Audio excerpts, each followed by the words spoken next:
एक बार एक निपट कंजूस सेठ होता है। वह एक दमड़ी भी किसी को देने को तैयार नहीं होता, यहाँ तक कि वह अपनी सांसें भी सोच समझ कर लेता है। उसका अपनी सांसों को नियंत्रण करने का बड़ा अनुभव होता है। कंजूस करोड़ीमल सेठ श्री कृष्ण का भक्त होता है। एक बार स्नान करने के लिए गंगा घाट जाता है। वहाँ पर श्री कृष्ण उसकी परीक्षा लेने के लिए प्रकट हो जाते हैं। जब वह गंगा जी में डुबकी लगाने के लिए अंदर जाता है तो एकदम श्री कृष्ण जी उसके सामने एक पंडित के रूप लेकर प्रकट हो जाते हैं और कहते हैं, यजमान मुझे कुछ दक्षिणा दे दो। कंजूस सेठ करोड़ीमल कहता है कि श्रीमान मेरे पास कोई पैसा नहीं है। भगवान श्री कृष्ण कहते हैं, कोई बात नहीं, तुम संकल्प कर लो कि मुझे कुछ दक्षिणा दोगे। वह सोचता है चलो ठीक है, और वह पंडित को 1 रुपए का सिक्का देने का निश्चय करता है और सोचता है कि पंडित को कौन सा मेरा घर पता है। मैंने तो यही संकल्प किया है, जब वह अगली बार मेरे सामने आएगा तो मैं उसे 1 सिक्का दूंगा। वह गंगा घाट से स्नान करके अपने घर पहुंच जाता है और जाकर विश्राम करने के लिए लेट जाता है और सो जाता है। इतनी देर में दरवाजे पर कोई आहट होती है। उसकी पत्नी बाहर जाकर देखती है तो भगवान श्री कृष्ण पंडित का रूप लेकर उसके घर के दरवाजे के बाहर पहुंच जाते हैं। पंडित उसकी पत्नी से कहता है कि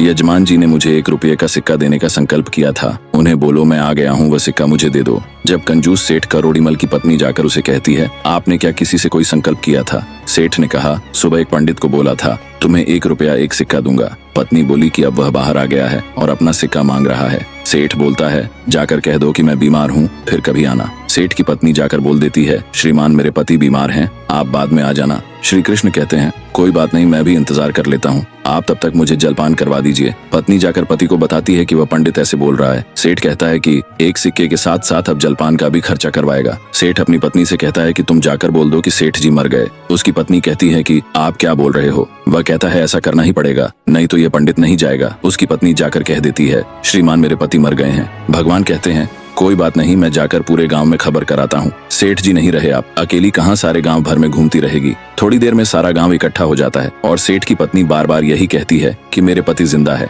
वह नहीं मरे। तो सभी कहते हैं कि यह तुम्हारी मोह माया है, इसलिए तुम्हें लग रहा है कि वह जिंदा है। क्योंकि सेठ जी का अपनी सांसों पर पूरा नियंत्रण था, इसलिए उसने पूरा समय अपनी सांसें रोक कर रखी। बात सेठ की शवशैया तक पहुंच जाती है। इतनी कंजूसी की 1 सिक्का देने को तैयार नहीं, मरने को तैयार है। भगवान सोचते हैं, अब मैं इसका क्या करूं? जब गांव के लोग उसे अंतिम यात्रा के लिए ले जाने लगते हैं तो वह पंडित लोगों से कहता है कि मुझे सेठ के कान में कुछ कहना है। लोग कहते हैं, कह लो, वो वैसे भी वह मर गया है।